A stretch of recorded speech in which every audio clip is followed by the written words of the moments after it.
दिनै दुलाराय बर' फरायसा आफादनि आफादगिरि दिपेन बर' सार बिथांनि जि मोनसे कल रेकर्ड ओंखारदों होननानै बुंबाय थादों माने आंबो माने मिडियायाव नुदों माने जि कल रेकर्ड ओंखारदों बेयो आसलथे माने मोनसे शटिं खालामनानै बियो मोनसे फोसावनाय कल रेकर्ड माने बेयाव फुल जिखिनि रेकर्ड बे फुल रेकर्डआ गैया आसलथे बेयाव दुलाराय बर' फरायसा आफादनि आफादगिरि दिपेन बर' सार बिथाङा जाथिनि माने जिखिनि अलखद समाव बा जाथि जौगानायनि थाखाय जिखिनि खामानि मावबाय थानाय समाव नोंथांमोननि मिडियानि गेजेरजों जिखिनि सावरायनाय बेफोर सावरायनायनि गेजेरजों माखासे बाथ्राफोरखौ दिनैहाय क्लियारलि बुङालासिनो बेखौ दानस'नानै माखासे बाथ्राखौल' सोसन होनानै माखासे दिनै समाज बिथिंनि बा ससियेल मिडियानि गेजेराव फोसावनायखौ जों नुबाय थादों।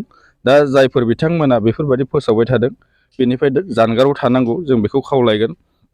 मानोना दुलाराय बर' फरायसा आफादा जेब्लायबो जोङो माहारिनि खामानि मावो।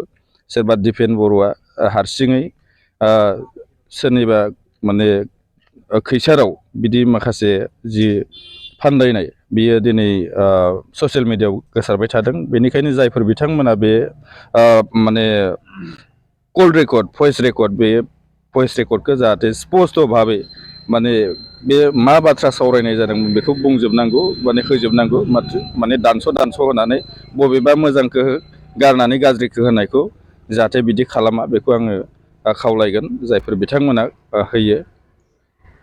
बिनि थाखाय दिनैहाय जोङो माने दुलाराय बर' फरायसा आफाद हिसाबै बिनि सायाव जों गोख्रों राहा लागोन।